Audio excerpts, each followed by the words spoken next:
Hello, my friends. We're working our way through the book, Joining Jesus on His Mission, this Lenten season. I want to just have a few reflections on chapter 3, I think is where we should be. You should have read that yesterday. If you haven't, you've still got time to catch up. A couple of my thoughts, just briefly. I like the opening story. I actually looked it up and found that picture of a bridge that spans nothing anymore after the hurricane. Pardon me. But what do you think of the point he's trying to make? Do you think we live in a post-Christian society? Think for a minute and take a minute, maybe just jot down on a piece of paper or something, some of the people that you know. How many of them are active and faithful members of a Christian congregation? Doesn't have to be Martin Luther Chapel, but how many of them you know go regularly and are active in their faith?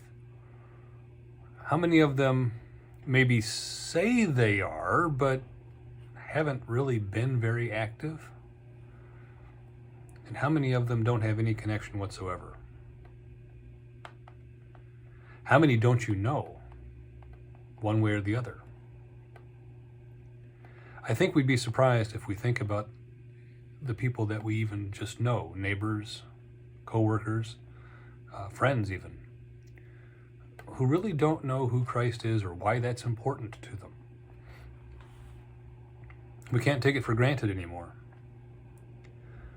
Like the author says, the river's moved. The other thing I thought was interesting on page 41,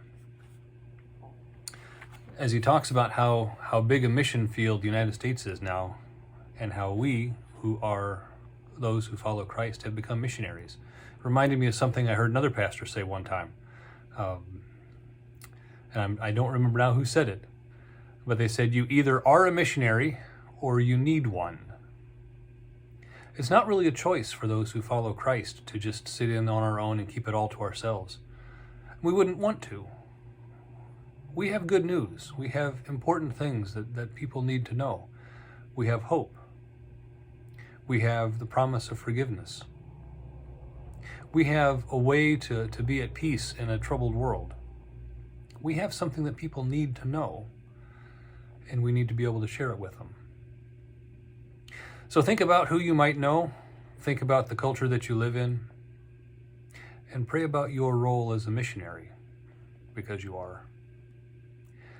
We'll go to chapter 4 tomorrow. I'll see you in a couple of days.